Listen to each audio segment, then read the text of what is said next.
In today's Warcrow topic, we are going to be talking about the Keeper of the Sacred Flame, who is a Mount Haven support character and part of the new Mount Haven action pack. So when we look at the Keeper of the Sacred Flame, we need to keep in mind that they seem to be very focused over defense versus offense. These individuals occasionally will join Mount Haven conflicts, but typically they tend to be stay defending Mount Haven settlements and halls. And this is because they embody something called the Sacred Flame, which is believed to burn within the hearths and hearts of every single dwarf and community. And so within Mount Haven cities and settlements, there are special rooms in each of the dwarven dwellings that have an altar in them. And this is going to be where the sacred fire burns. Now, the sacred fire can be anything between a single lit candle all the way up to a blazing bonfire.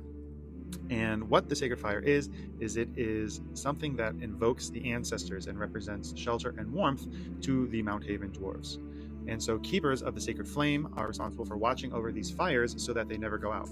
Now, it says in the lore book that a great calamity will occur if a single flame or if the fire goes out. Now, I am confused on this because I don't know if that means a single flame, like in each household, or if it's like all of these kind of eternal fires go out. Like what's kind of the stipulation there? Because if it's just a single flame, you better hope that somebody doesn't have allergies and sneezes and accidentally blows out their candle.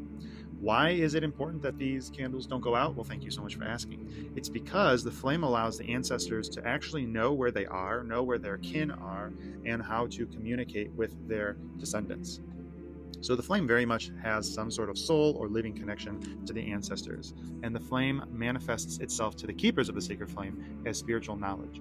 And so this spiritual knowledge allows them to revitalize dwarven spirits, increase the passion of the warriors, and allows them to heal the wounds. And there's actually kind of a cool snippet in the lore book that talks about how dwarves who are healed by the flame of the sacred flame have all these different kind of burn scars to show that they were healed. And it also kind of gives them aura and allows them to just show like how cool they are and all the glory and the deeds that they've done. Now, in order to maintain connection to the ancestors, the Keeper of the Sacred Flame visit something called the Silent Chambers every 40 days. And some quick kind of background. The Silent Chambers are these wedge-shaped rooms that Mount Haven has, and they're covered in orichalcum. And so they're completely void of sound. Now, for the dwarves, this allows them to go and commune with the ancestors, which is what the Keeper of the Sacred Flame is able to do. However, if you're not a dwarf, this is like torture because you are not able to commune with the ancestors, and so they will actually use these kind of as a 1-2 punch. The dwarves will use it to help them get in contact and commune with their ancestors, who they believe are living deep within the earth. But they also will throw enemies in there to kind of torture them because it's just void of all sound. So ultimately, the keepers of the sacred flame carry the ancestors' wisdom with them. And if you look at the art of the character, right, they have kind of like this banner that's on fire. So they do take some of this kind of eternal sacred flame with them onto the battlefield. So why do I think the keepers of the sacred flame are cool? Well, they're carrying like this literal wisdom, the literal embodiment of the ancestors with them. And so for the dwarves themselves, right, just think about culturally and as a warrior what that means when you see one of these keepers of the sacred flame pull up to a battlefield. Like, you can see the flame, which is the actual ancestors, just kind of incarnate in a sense.